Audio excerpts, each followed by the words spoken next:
Hi, everyone. Thank you for joining us today for a fabulous conversation with Brett Harper. And I'm Elizabeth Pierce. I'm the president and CEO of Cincinnati Museum Center. And I only get the best jobs, which is to interview fabulous people and make partnerships and connections. So, Brett, thank you so much for joining us here today. Well, thanks for inviting me, Elizabeth. Grace, I saw in the Q&A that you weren't having audio, and I think that was maybe just because we hadn't gone live yet. But if you can hear us, you can just say that your audio is working and type yes. Okay, fabulous. So one of the things that we are going to do today is really talk about the art and activism of one of my favorite artists, and so we are celebrating Charley Harper as the 2020 John A. Ruthven Medal of Distinction recipient, obviously posthumously, but we thought this was an ideal way to honor Charley's legacy as an advocate for the natural world. The fact that he and John were great friends just makes it that much sweeter of an opportunity. And in particular, we kicked off the Ruthven Medal of Distinction as a celebration of the 200th anniversary of the Museum of Natural History, and then Audubon as being the first employee. And so I think Audubon and Ruthven and Harper are just phenomenal interpreters and educators for all of us about the value of nature. So Brett, I'd love to just hear your thoughts on how your dad and your mom really imparted nature to you, and share a few of your observations and stories with us. Well, first of all, thank you for that honor, the medal. As you say, John and my father were great friends, and they used to have a event together of point counterpoint. They would one would talk about how he counted all the feathers, and my dad would talk about how he just counted the wings. But yes, the relationship goes way back, and our relationship with the museum goes way back. With respect to how my folks dealt with nature, we lived in a house back in a beech forest, and I was always encouraged to go out and spend the day really roaming around and collecting things and getting into mischief. Which is something that I think today's young people miss. Our kids are so much into computers and devices that they don't get out into the natural world and see the things that we hope they'll protect. They are almost taught to be frightened of the natural world and want to just stay in the house. Well, hopefully maybe one of the silver linings of the pandemic is that people are spending more time outside. And I'll make a plug here for Nature's Trading Post as something that we've done at the museum for a long time. It's just really about going out in your backyard and making an observation and asking some questions about the things that you find, the leaves and the trees and the birds and the scat and all of it that goes along with it. So did you have a particular favorite thing that you like to do in the woods, or that you would keep track of as you were in your forest? Well, I like to collect turtles and crayfish in particular. Okay. And I used to build dams of mud and rock, and used to swim around in them. And then eventually it was great fun to break down the dam and release all that water behind it. Makes me think of your dad's painting of the beaver chewing on the wood, right? That Damn diligent. Yes, it was. It was like that a lot. Well, one of the things that I was so drawn to his art, I think I realized later on that I think I was introduced to it originally by the golden books that he had done. And so that style was very captivating for me in particular. And then when I joined the museum in 2007, I was on a tour of the collections with David Conzett and Scott Gamfer, and they started showing boxes and boxes of Charleys art. And I just was blown away that we had so much of it in our collection. And it just made, it was so much fun. And David said, well, if you want one for your office, I'll bring one over to you. So he put the claws print right behind my desk as an element of what people were getting into when they were dealing with me, I think. So the bulldog and the crab together there. Right. That was a joke back in the day of the movie Jaws, which of course was about a shark in New England that was preying on swimmers. Yeah. And so he took the bulldog, and the crab was the predator, but not going to do much harm to the bulldog, of course. So, yeah, the museum has a great collection. I think you have about 110 hand-pulled silkscreen prints. Yeah. And some originals as well. We do. One of my favorite things that we have is what we affectionately refer to among the team as Charleys Alligator. You want to tell us a little bit about Charleys Alligator? And that's, I think we have all the original paintings for that.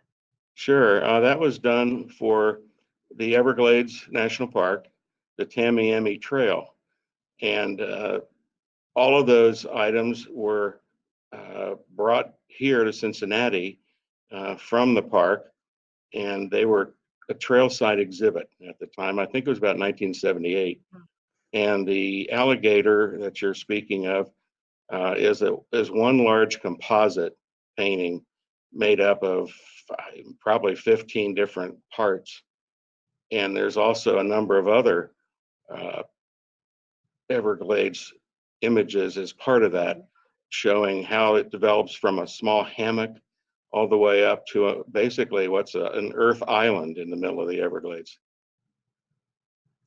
Can you tell us a little bit about how he got involved with the parks, the national parks projects, and what drew him to do that? Because not only did he do that park, but he did so many other national parks, and I think really helped people appreciate why they are valuable and important assets for our world. Sure. He got a call back in about 1979 from the Mark Sagan, who was at that time in charge of the graphics department of the national parks in Harper's Ferry, West Virginia. Okay. And Mark asked him if he would initiate or begin a series of these posters. And for 10 years, Mark, his wife, and my father and my mother went and toured all of these parks. They were basically selected in some cases to represent the ecosystems of multiple national parks, but they were some of the first paintings that he did that were entire ecosystems, not just one creature, but entire ecosystems that were in those parks. So they were very complex paintings.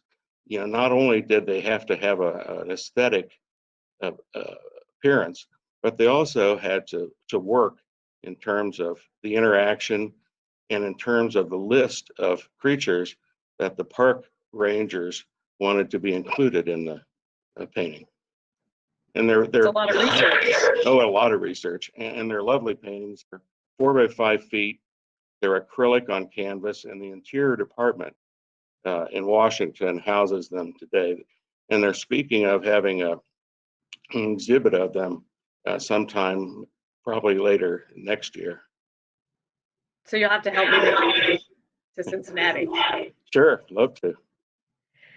We'd love to take questions from the crowd, and so if there are questions that you want to put in the chat box, or a story that you want to share with Brett, just let me know in the chat box, and we'll engage people in different ways. But so we've got a couple of the park posters on display in the special exhibition that we did, and our team put together a really spectacular display of a few of the prints that we have in the museum's collection to illustrate the efforts and the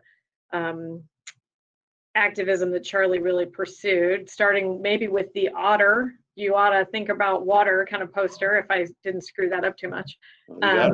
And we've got so many other pieces. David Hasrath was kind enough to loan us his painting of the Earth as the top of an ice cream cone, and kind of ice cream melting around it to kind of reinforce the message of climate change. And of course, as Kristen knows well, we were very excited to be able to utilize as the key image of this exhibit the polar bear swimming with the cardinal sitting on his nose. And I wondered if that was you had a story behind the creation of that painting and the message that goes along with that. That painting, the cardinal on the polar bear, was his very last painting. He did that in about a week. His studio is left basically exactly the way it was when he last was able to enter it. So there are several variations on that painting. Some of them are vertical and include things like a long jellyfish, other things like that that he was doing as thumbnails or rough sketches, rough layouts before he decided he wanted to make basically a square image with just the cardinal and the polar bear. So that's eventually what he did. That was an acrylic painting. The original is on canvas again. And then we did some hand-pulled silk screen prints based on that, as he always did himself. But I think one of the messages too that he wanted to make was that kids, that we need to tell our children and have them tell their children that they need to preserve the world.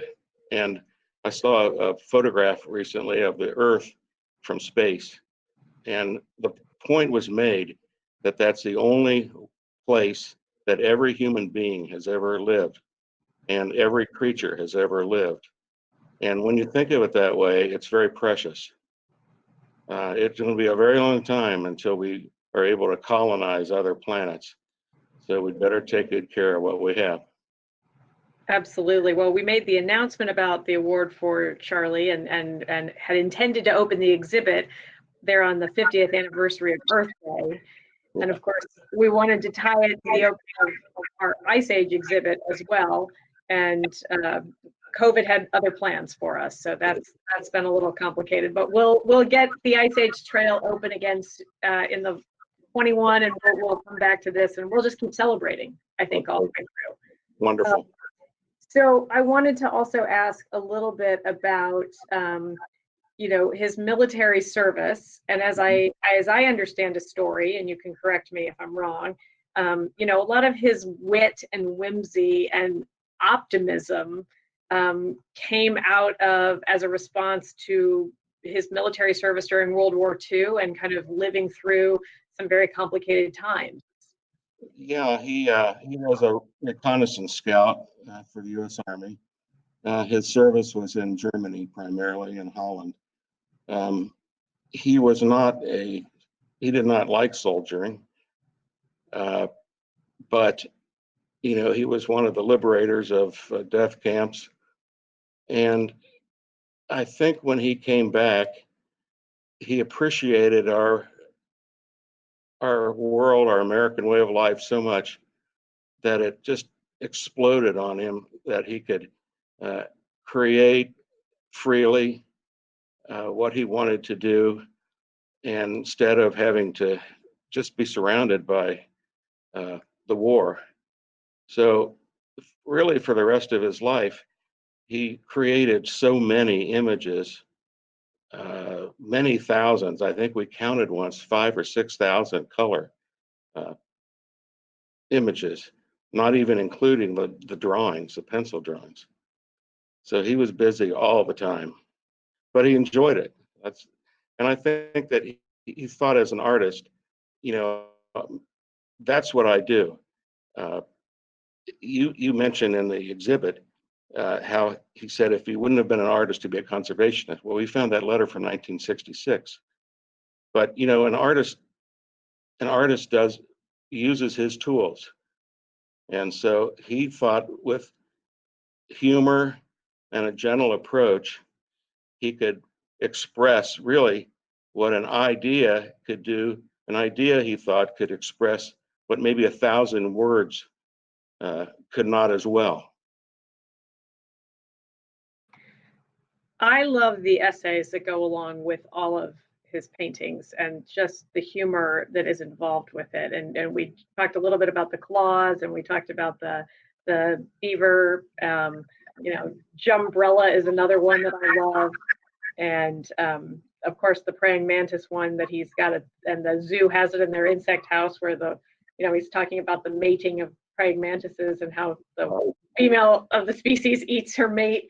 Right. So can you share more about kind of what your experiences with those stories and his sense of humor? Well, he was not a person that thought that animals behave the same way that humans do, that they are hardwired to act differently. So he didn't glorify them in that sense, but he had a lot of respect for the natural world. And I think that started when he was on the banks of a creek in West Virginia with Jesus bugs, which is the water strider that is called Jesus bugs because it looks like it walks on water. And that was his favorite painting of his own body of work. Do you have a favorite painting? Yeah, I think probably Missing Migrants is about my favorite, and that's in the exhibit. Yeah. Speaking about the problem with habitat fragmentation on our songbirds, our migrating songbirds. And so can you tell us a little bit about how he and your mom kind of did complementary artwork together, and was that fun to watch them in action? Yeah, well, they did. My mother had a different style. She basically painted domestic cats and biblical stories and childhood memories. So now, how do the domestic cats that are nibbling on the songbirds get along? Did that create tension at home? Yeah. She was quite a kind-hearted person with regard to nature, and she always liked to feed raccoons, which was not popular with neighbors because the raccoons, their pack increased sort of exponentially when they came to the Harper household, and they began to migrate or walk all around the neighborhood begging, to the point the neighbors would complain. And at one point we had 29 raccoons. One of them finally nipped my father in the foot because they were so excited about getting something to eat. And of course, I shouldn't tell this to the health department, but because you're supposed to report this stuff, but he didn't. My mother swore him to silence, but he had to take the rabies sequence back in the day. Yeah, I know. Wow. So I interrupted you. You were sharing some other things about how your parents were interacting together. I didn't mean to derail one thought, but that raccoon story is well worth it, I think. Well, we were an art family, so we always would, look at what each person was working on, and we're welcome to make suggestions or criticisms. So Edie and Charley both attended at the Art Academy of Cincinnati at the same time. So they were really an art couple, and a lot of people don't know that Edie mixed all the colors for the 4 times prints, the bird prints and others, in the little house that they lived in Roselawn with her parents. And that's my earliest memory of them working, was actually printing those. So that had to be like 1958 or so. That is really cool to know of their collaboration. And they have been great inspiration for so many artists. And now I hope we can inspire more naturalists through the display of work at the museum center. But he was also very involved in the nature center and the zoo, and the Cornell Lab of Ornithology. That I got to go to the Lab of O about a year and a half ago, and totally geeked out on being there and seeing Charley pop up in different places as well. So want to tell us a little bit about his interactions with some of these other organizations that people know and love? Well, of course, the Nature Center here in Cincinnati was his first poster. And that was, I think, 1979. And after that, he did over 50 for various organizations, including, including the museum itself and the zoo. I remember the Cornell poster because we drove to Ithaca and we looked around at the facility, and 3 o'clock in the middle of the night, he woke up and said, "I've got the idea." And I said, "You do? What is it?" He says, "It's an egg." He says, "It's a giant bird egg turned on its top with representing the earth. And then there'll be all the birds that Cornell researchers are working on flying across it." And lo and behold, from that point on, from the thumbnail rough that he did of it, it looks virtually like it was enlarged from that point. So that was a really fun project. And Cornell, this is interesting. At the very end of it, the project, he had put in a pileated woodpecker. Well, about that time, one of Cornell's ornithologists had reported that he had seen an ivory-billed woodpecker in, I believe, Arkansas. So the director of the lab called him and said, "Charley, I want you to change that to ivory-billed." So, of course, the jury's still out about the ivory-billed woodpecker. And yeah, that was when I was there. They took us into one of the storage locations where they hold several of the recordings, and up on the right-hand side, there was this big canister that said ivory-billed woodpecker. I was like, "Oh my God, you're kidding me. It's right there." So the Lab of Ornithology is amazing. And if people are interested, I would highly recommend that you go to their website.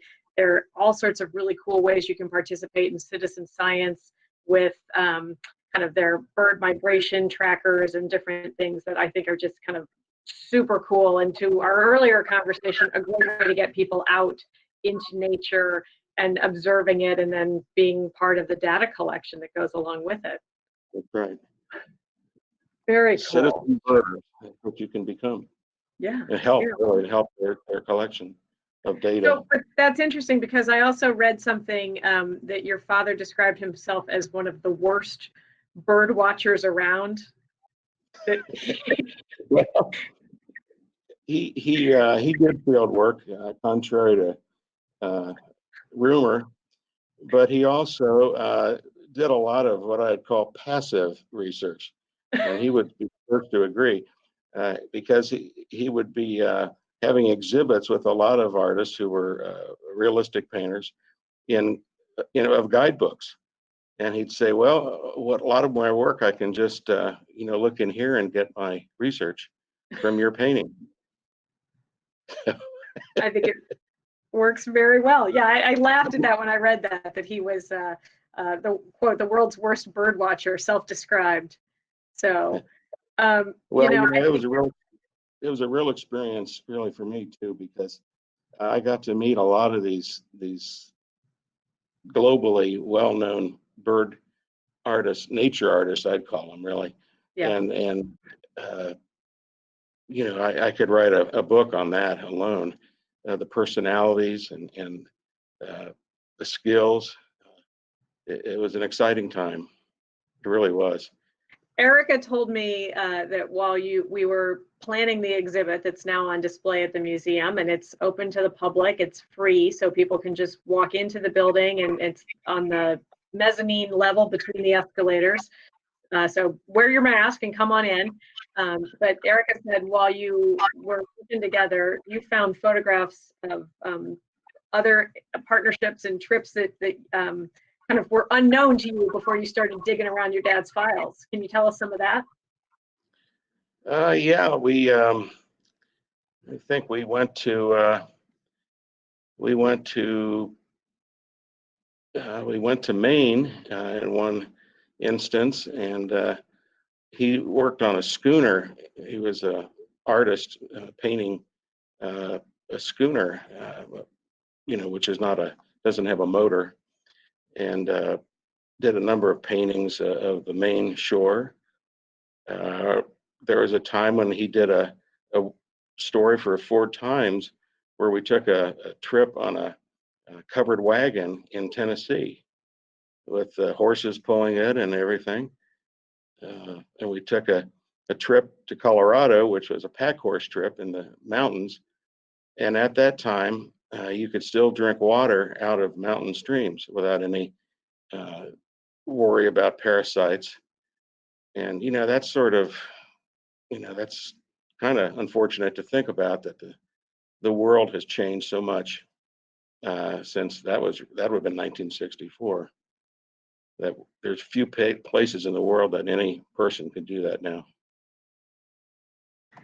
Did your parents travel internationally? I mean, we've talked about his engagement with John Ruthven, and I love the stories that John tells me about hiking off the mountains in New Zealand as a place pristine to drink without concern of parasites these days. But I'm wondering about some of your parents' additional travels.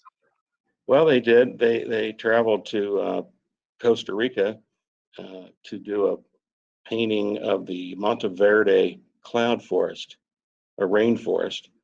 And that was an extremely complex painting. Some of you have seen that poster, but it had all kinds of creatures in it. And well, he did other places too that really, some of them somewhat harrowing, I guess you'd say, but never quite as dangerous, I guess, as John Ruthven's adventures were. Well, one of the paintings that I love to kind of compare across all three of those people that we talked about, Audubon, Ruthven, and your dad, is the Great Awk, right? So the Great Awk has special meaning to all of us, particularly at Cincinnati Museum Center, since it's a specimen that came into the collection that we think is maybe one of the last Great Awks around. And one of our trustees found the specimen in London at an auction house and had the wherewithal to know what it was and gobbled it up for the museum so we could have it in Cincinnati.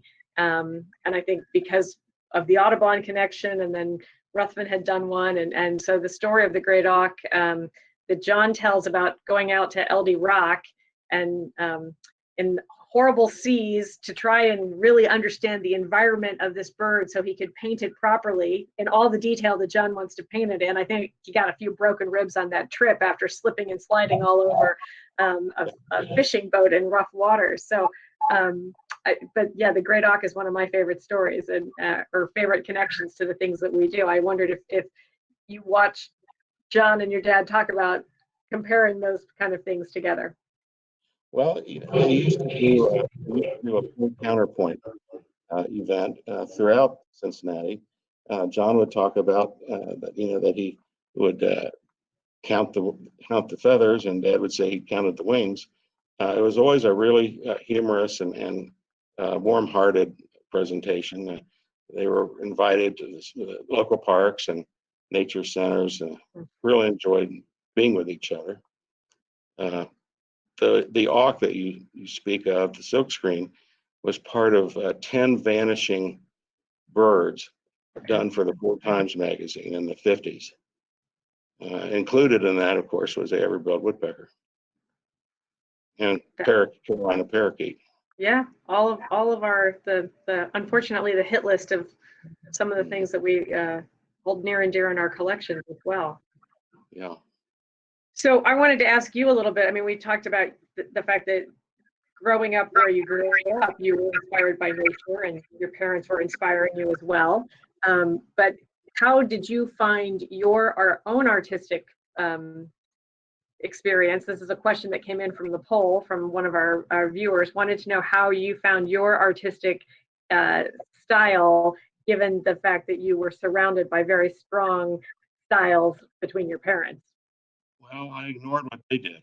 One thing, I would draw from life, and add colors that would go in and out of the lines. And I remember my father said one time, one thing Brett has done was solve all the problems of silkscreening. Oh. Because his color areas were basically meant to register one with the other. And he was saying that I didn't have to worry about that. I didn't do it intentionally, but it just happened that way, I guess. It's an extension of the art that you saw around you. You just took it and made your own style. Yeah, I guess so. I guess so.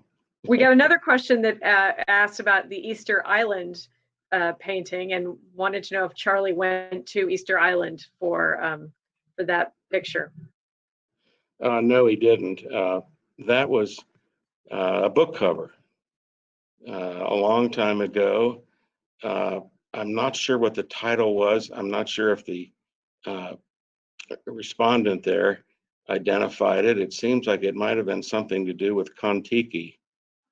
Oh. Thor Heyerdahl's voyage from to Polynesia to Easter Island, because he was asked to do a book cover illustration, and I think that that's what the reference is there. But no, he did not. He so did not much. go to. And Deborah's saying in the chat, it's fun to look at posters on my wall while I listen to the stories of how they were created, especially the poster I brought home from my visit to Monteverde. So I'm so glad we got to cover that as well. I would love to hear from everybody who's listening or watching us.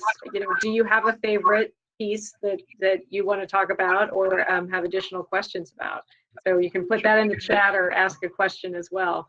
I was going to create a poll and ask people to choose their favorite, and I thought, well, that's silly. There are too many, and they're all my favorites. So, but Brett, what do you think of the kind of this explosion of ways in which Charley's designs are everywhere? I have a mask that was made by a company downtown. It was a store downtown that has his ladybugs all over it, and people love that too. And I know Ann Thomas just created a beautiful needlepoint of the birds coming home, the homecoming. So it's fun to see this style show up in a lot of different ways. And I wondered if you could talk a little bit about that.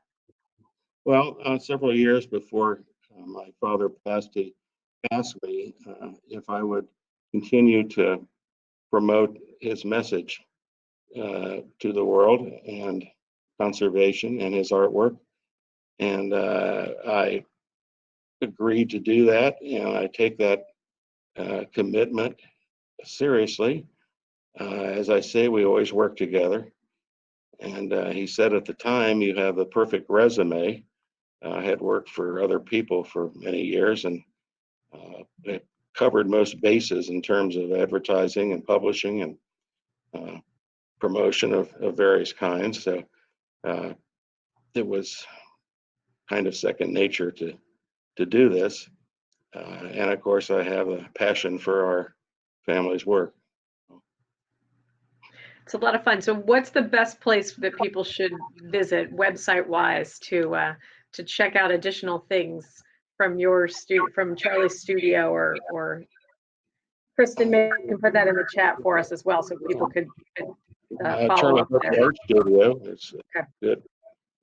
CharleyHarperArtStudio.com would be a good beginning. So Grace is joining us all the way from Alaska, and she says that one of her favorites is the musk oxes. Oh yeah, you're right. Yeah. And I think we have that in the exhibition as well. You do. You do have it in there. Arctic Circle, I believe it's called. Mm-hmm. For those who are not familiar with it, maybe if I'm wrong, Grace can correct me. That the oxen form a circle to defend themselves against wolves. There is no way for a wolf to penetrate that circle to get at the oxen. So that's a defensive posture strategy. Yeah. The other fun one that we have, I think it's in the show. I mean, we looked at so many and I can't remember all the ones that we put in the show or didn't put in the show, but the Richter scale of the two sperm whales making love is fascinating as well. Right. And Yes. Michelle is saying that school children really love Charley's paintings with the great puns, the box seat and the dolphin, peer group, blackberry jam. They do. It seems like everyone from children to folks of seniors really get a smile out of it. And that's what's, I think, very important and really what sort of perpetuates the affection for his work. It's somewhat like Disney in that respect. And I remember being at a nature center in Michigan where they brought fourth graders in, teachers did, and they spent 40 minutes getting feedback from the kids, and I kind of hunkered back in the back trying to catch all these comments, and you would not believe how sophisticated the observations were. They were as intense and deep as an art critic would be. You would not. I mean, a lot of people would think, "Oh, those are children. How can they see those kinds of things in a picture?" But they did. It was really overwhelming. They had that show up there for a long time and brought in busloads of kids from the area. It was in Kalamazoo.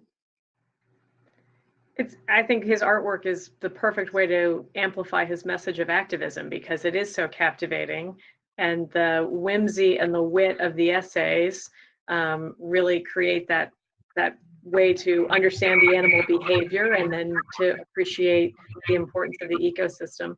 Heather says that the quetzal is my favorite bird, and so Monteverde is really is the best to her as well. And I probably screwed up the pronunciation of that bird because it always gives me trouble when I look at it.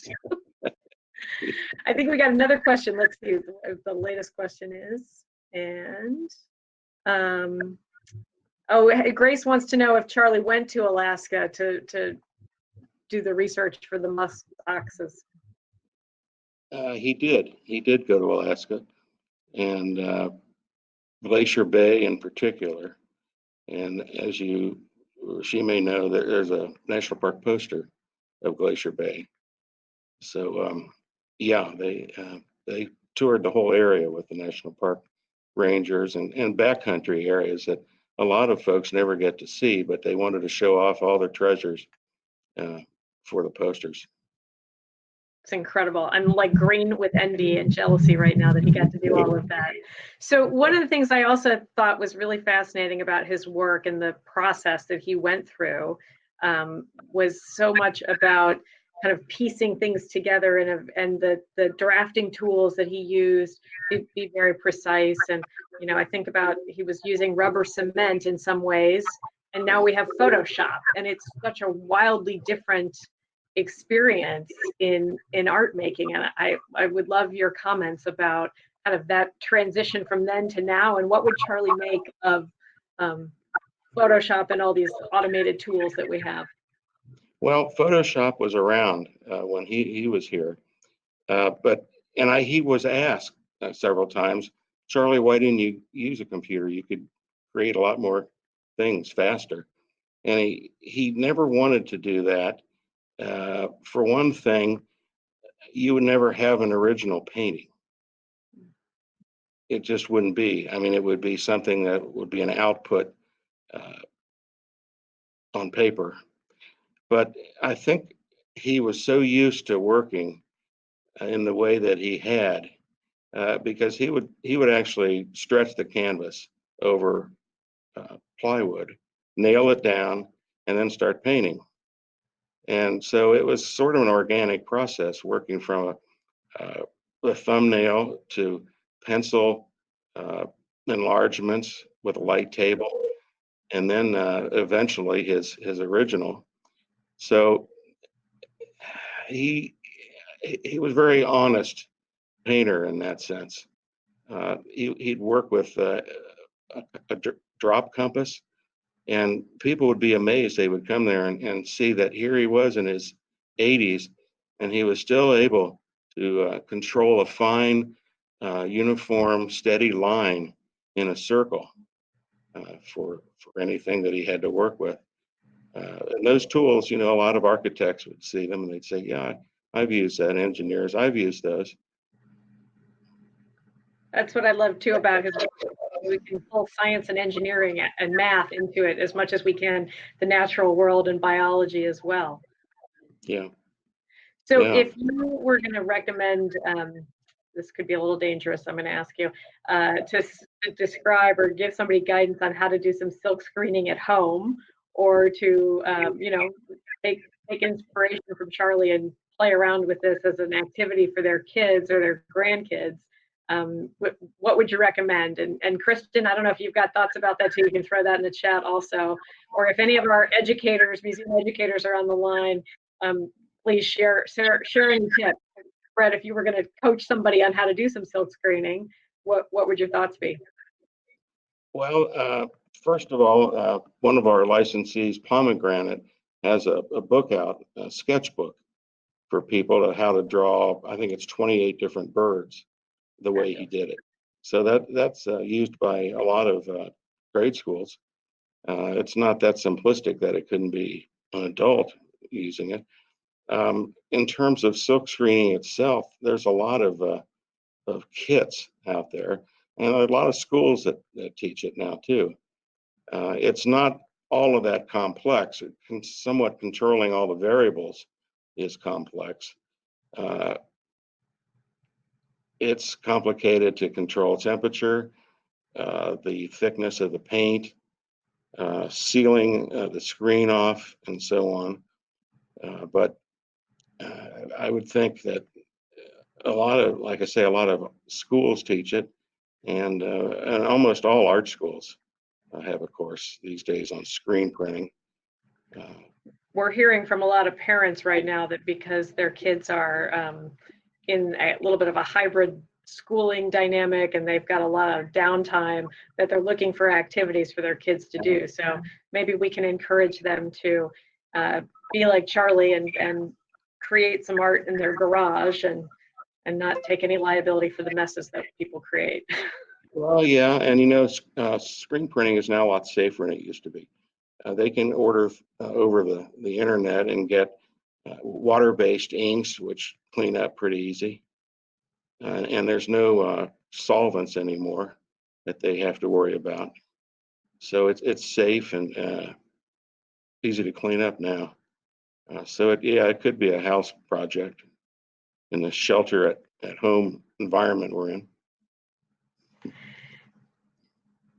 Share with us some other thoughts about kind of what he wanted to accomplish throughout his career. I mean, he started with the Ford, well, not started, but that's one thing that he's so well known for. And then that's a very different dynamic than moving into nature. And I think my supposition is that much like John and other artists, they were doing commercial things in the early days and then using that to fuel their passion later on.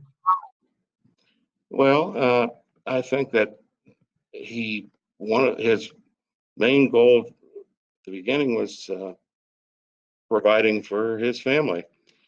But I think he again thought of himself as an environmentalist, as a conservationist, and that sort of guided him all the way through. You have to make a living at some point, at some level, though. So, you now and then have to do some things that you hope that a lot of people also share your enthusiasm for, so you can continue doing those things. And I think he did that well. But yeah, he was a gentle person, and he loved the children. He was always good with groups of people, and if children wanted him to sign something, no matter how small it was, he'd be happy to do it. And what I remember too is he would always ask them, what do you want to do when you grow up? what are your goals? And I think that kind of stunned them because, they thought, here's this guy asking me what I want to do. Sure. So did you have, or did he have special hikes around this area that we should encourage people to go on as the weather is still nice for a few more months and everybody needs to be outside? Are there some places that people could walk in Charley's footsteps? Well, the Hamilton County Park should be a good place. I'm sure the city parks as well, the nature center, Yep. Or you can drive out and see the edge of Appalachia, Yeah, which has wonderful. all kinds of environments. Yeah.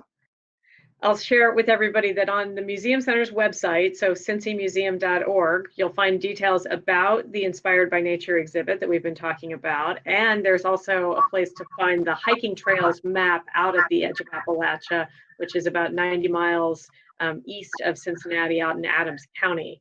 And that is a nature preserve that the museum and the Nature Conservancy co-own and manage together. It's about 20,000 acres and really incredible landscape and micro biome, not microbiome, let me say this differently.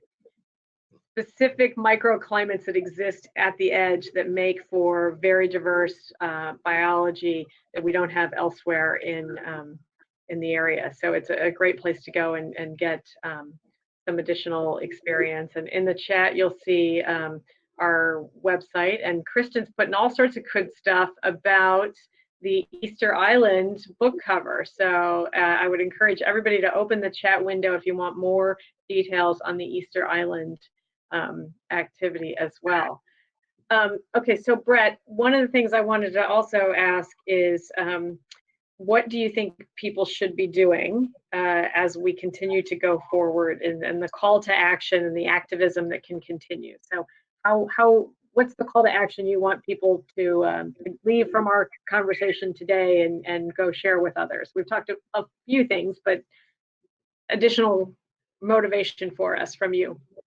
Wow, that's a heavy question.